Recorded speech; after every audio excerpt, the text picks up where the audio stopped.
노후 NG에 오신 여러분을 환영합니다. 오늘도 현명한 지혜를 얻어가셔서 긍정의 힘으로 이기는 삶 되시길 바랍니다. 여러분, 오늘은 특별한 이야기를 나눠볼까 합니다. 지난주에 저희 채널로 한 사연이 도착했어요. 67세 김영호님의 사연인데요. 함께 들어볼까요? 안녕하세요. 저는 67세 김영호입니다. 퇴직한 지 7년이 지났는데 요즘 자녀들이 저를 피하는 것 같아 마음이 아픕니다. 전화해도 바쁘다고만 하고 가족 모임에서도 제 이야기는 잘 듣지 않아요. 어떻게 하면 자녀들과 다시 가까워질 수 있을까요? 참 마음이 아픈 사연이네요. 오늘은 이 사연을 바탕으로 60세 이후에도 자녀들에게 소외받지 않고 어울리는 방법에 대해 이야기해 보려 합니다. 인생 의지혜를 함께 나누는 시간 시작할게요. 1. 자녀의 삶을 이해하고 존중하기. 여러분, 성공하고 싶다면 먼저 상대방의 입장을 이해하는 것부터 시작해야 합니다. 우리 자녀들은 지금 어떤 상황일까요? 제 이웃 박 할머니 이야기를 들려드릴게요. 박 할머니는 아들 내외에게 매일 전화했다고 해요. 그런데 어느 날 며느리가 조심스럽게 말했답니다. 어머니, 저희가 직장일로 바빠서 전화 받기 힘들 때가 있어요. 박 할머니는 처음엔 서운했지만 자녀들의 바쁜 일상을 이해하기로 마음먹었어요. 대신 일주일에 2번 저녁 시간에 통화하기로 약속했대요. 오히려 그 후로는 통화할 때 더 깊은 대화를 나눌 수 있게 되었다고 합니다. 자녀들의 일정과 생활 패턴을 존중해주는 것, 이것이 바로 삶의 지혜입니다. 우리가 젊었을 때도 얼마나 바빴나요? 그 마음을 기억해보세요. 2. 디지털 세상에 적응하기.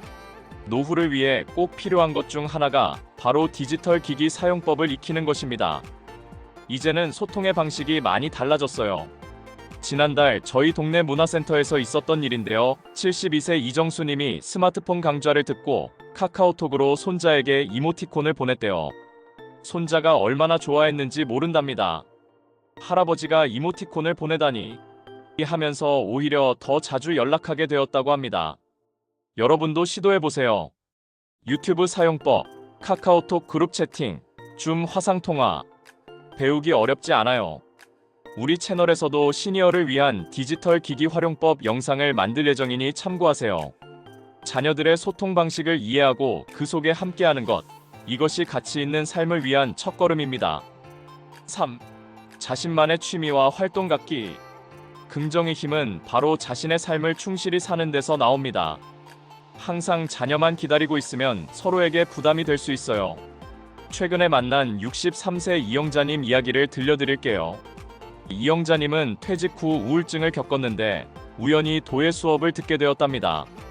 처음엔 시간 때우기로 시작했는데 이제는 동네 작은 갤러리에서 전시회도 열었어요. 놀라운 건 자녀들의 반응이었습니다. 처음엔 엄마가 도예를 하며 의아해했지만 이제는 친구들에게 자랑하고 SNS에 엄마 작품을 올린다고 해요. 대화 주제도 생기고 오히려 자녀들이 조언을 구하는 일도 많아졌대요. 여러분도 한번 생각해보세요. 어떤 취미가 있으신가요?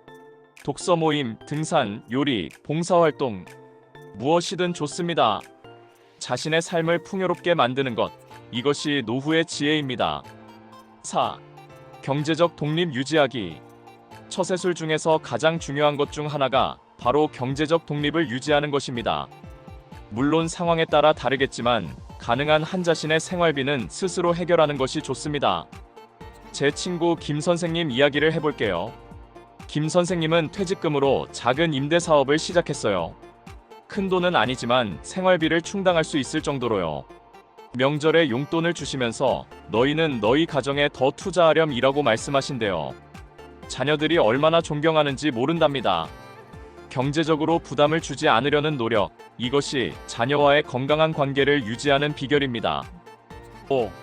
자녀의 양육 방식 존중하기. 인생 의지혜 중에서 참 중요한 것이 있습니다.